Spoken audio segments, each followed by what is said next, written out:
Good morning, kindergarten and first grade students. I am going to be doing a read aloud today for you guys. I'm in my office today, missing all of you, sitting at my desk. Some of the people in the building are Mr. Angel, Carlos, Rosa, and Maria. They've kept the building nice and clean, and then our lunch ladies. So we are all missing you, but I wanted to do a read aloud today on a book or a series of books that I enjoyed as a kid. Curious George.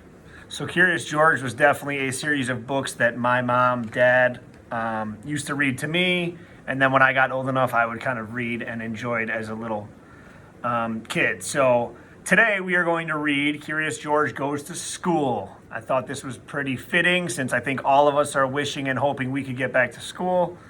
So this book is written by Margaret and H.A. Rays are the authors, okay? I know Curious George does have some online tools on their Curious George website or PBS Kids, some fun games or other activities you can do, printouts, etc. All right, guys. So it says, it was open house at George's school, so the man with the yellow hat had come to school with George. I want to speak to your teacher, the man said. Wait for me, George, and don't get into trouble. George was standing in front of the art room. He opened the door and peeked in.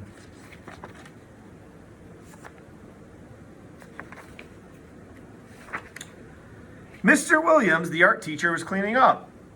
Hello, George, he said. My students will be coming by with their parents today to show them their work.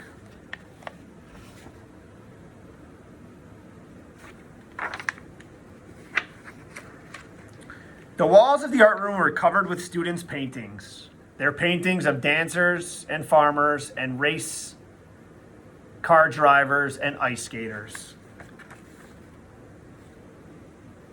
Kind of looks like Mrs. Kelly's art room.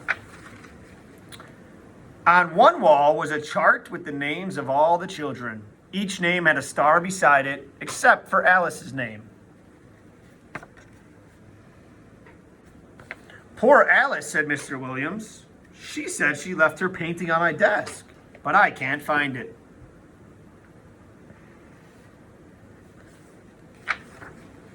Here, George, why don't you paint a picture while you're waiting for your friend?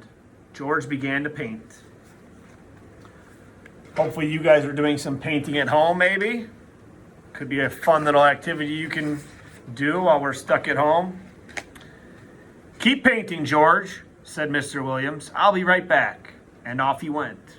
George kept painting, but it was starting to get very warm in the room.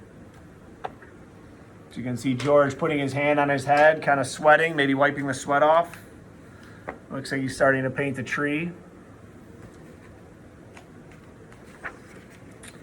On a nearby table sat a big fan. That would cool him off. George turned it on. But as soon as he did,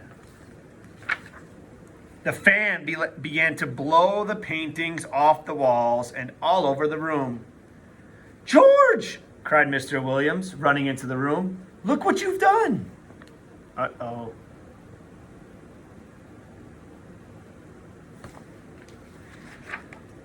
Mr. Williams turned off the fan. You'd better help me clean up, George, he said. George picked up the papers off the floor. Some were under Mr. Williams' desk.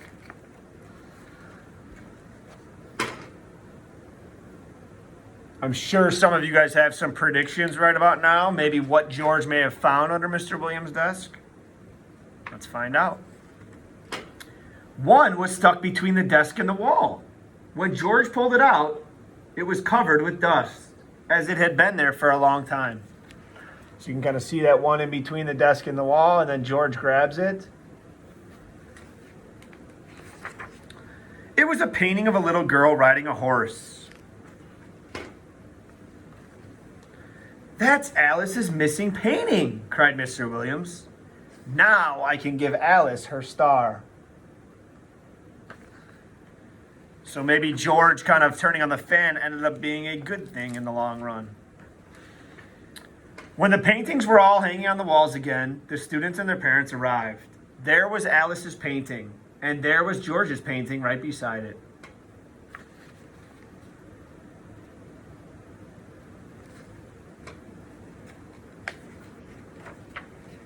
Now, Alice's name on the chart had a gold star next to it.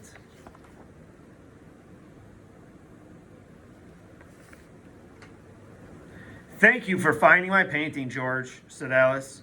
I like your painting too. You should have a gold star too. I agree, said Mr. Williams, and he gave George his gold star. So that is one of the many Curious George books. There are many. There are some TV shows, I think, way back in the day. So hopefully you enjoyed that. Let's see when this book was published. So this book was published, which means it was written and came to print in 1989, the year after I was born. So a long, long time ago. I hope you guys are doing well. Again, we miss you. Keep up the great work. And I will be checking in with you guys soon enough. We will be getting the Google Hangouts going for you to kind of check in with your teachers and classmates on a weekly basis. So hopefully that will be something that you guys can enjoy and get a renewed energy when you see everyone in live real time. Keep up the great work. See you soon.